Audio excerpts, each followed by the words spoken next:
What's up, guys? Welcome to another episode of Fiercefork. I'm Ivan Velasquez. Today I'm going to be putting together a lasagna recipe, and it's super simple. You're going to love a secret ingredient that I'm going to be using that makes the flavor come together. So yeah, stick around and watch the episode.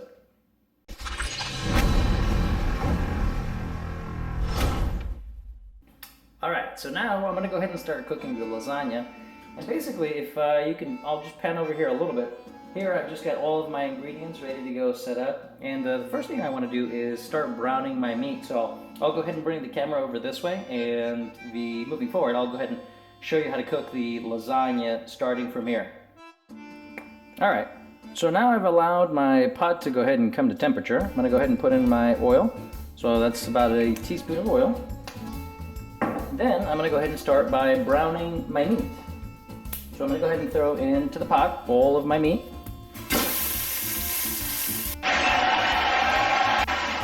And one of the things that I like to do is I like to really stir up the meat really well so that it gets a nice brown effect. And basically, what I also want to do, the important part here, is breaking up the meat. You really don't want big clumps. You want to go ahead and make sure it's nice and broken up. As far as the temperature, I have the pot, or my pan, whatever you want to call this. I currently have it at about medium-high heat, so this will go ahead and so that the meat can go ahead and brown nicely. So I'm just going to be doing this for a few more minutes. Alright, so now that I've let my meat cook a little bit, I'm going to go ahead and add my garlic and my onions. This is going to go ahead and help break up the meat even further. So I'm going to do this, and then I'm going to go ahead and cook the onion and the garlic down a little bit, making sure that all of the flavors are really nice and incorporated. And yeah, basically I'm just going to go ahead and cook this for about maybe 5 to 7 minutes. So now that I've let this cook with my onions and garlic for a few minutes, I'm going to go ahead and add my red wine and deglaze.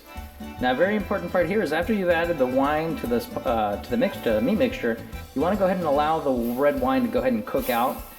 It'll burn off the alcohol, and not only that, but it also will reduce the flavor. Otherwise, it's going to be very strong. So I'm going to go ahead and let this liquid cook down for maybe about another 10 minutes or so, and then I'll move on to the next step.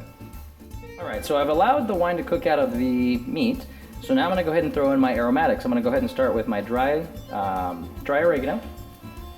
Then I'm going to go ahead and put in my fresh herbs. So I've got fresh thyme, I've got some fresh chopped rosemary, and I'm going to go ahead and mix that around. But before I do that, I'm also going to throw in at this point my salt. The reason why I want to go ahead and do this now is I don't want to cook this meat too long without adding any other flavoring ingredient. Otherwise the meat's going to go ahead and carry, once I actually put everything together, it's still going to have a kind of a bland flavor. So I want to go ahead and avoid that now. Alright, so I'm going to go ahead and mix all of this together. And now that I've added my aromatics, I'm going to go ahead and let this cook out for another 5 to 7 minutes before moving on to the next step. So I went ahead and let my meat cook for 5 to 7 minutes.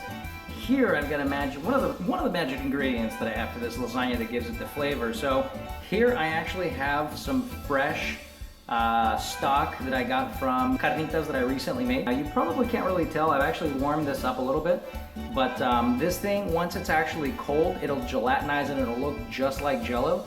The reason why I want to go ahead and put this into the dish, into this mix, is the pork flavor from the carnitas that I made is going to give this dish an unbelievable flavor. Now, if you don't want to use pork, you can go ahead and use chicken stock, or you can go ahead and use any other beef stock that you have, or you can even substitute that and just put in half pound of ground beef and half a pound of pork, and it'll give it kind of that bolognese flavor that's phenomenal. But I'm going to be using this stock, and it's going to give this dish an incredible flavor. So I'll go ahead and pour this in, and then we'll go ahead and finish watching, or finish putting the rest of the lasagna together. Okay, so at this point, I've allowed the stock that I poured into my my ground beef. I've allowed the stock to pretty much reduce almost completely. There's only just a tiny little bit of juice, as you can see here in the pot. So what I'm going to do is I'm going to go ahead and pour in my tomato sauce at this point and simmer that for a little while longer, allowing the flavors to continue to come together. At this point, I would allow the tomato sauce to simmer for a good 10 to 15 minutes or so, just to really make sure that those flavors sink in. Alright, so I've been letting my sauce simmer now. Now that I've added the tomato sauce, I've mixed it around a few times. I've let the sauce simmer away for, at this point I let it simmer for 15 minutes. So now, all that's left to do is to put the lasagna together. All right, I'm back. So I'm gonna go ahead and start putting my lasagna together. And as far as the secret ingredient that I told you guys about earlier, it is sour cream. That's right, sour cream. Now you're probably thinking, why the hell are you gonna use sour cream? Well, the problem with using ricotta, in my opinion, in lasagna, it doesn't have any flavor, really. It doesn't have flavor, it's very watery, and it just, you're piling it up, and yes, it gives it more moisture, but it gives it often too much moisture. And sour cream is actually the perfect balance. The fat content in sour cream is much higher, and so you get a creamier, delicious lasagna. So that's actually the secret ingredient. So now what I'm gonna do is I'm gonna go ahead and ladle some of my sauce. And as far as putting the lasagna together, I have a 8x8 glass baking dish. And I've already pre-cooked my lasagna noodles. I actually didn't show you guys that on video. I didn't think you needed me to. Just follow the directions on the lasagna noodles. So I'm gonna go ahead and just pour some of the lasagna, or my bolognese marinara sauce, or my meat sauce, whatever you wanna call it. I'm gonna go ahead and pour some here down at the bottom. And then what I'm going to do is I'm going to take my noodles, and I'm going to go ahead and begin layering the base. So I want a nice complete layer here, all the way down to the bottom. Alright, so now what you're going to do is you're going to take the sour cream, and I've got half a cup of sour cream, and what I'm going to do is I'm going to go ahead and spread this around really nicely. My handy dandy spatula. So what I'm going to do is I'm going to go ahead and spread around the sour cream really well all over the noodles, and it's okay if you make a mess here with the sour cream. It's going to get everywhere. Not a big deal. Alright, so that's what I've got going on here. So now what I'm going to do is I'm going to take some mozzarella cheese. I like using low moisture mozzarella cheese. Okay, got that going on there. And then it's actually not a bad idea, but you want to go ahead and layer.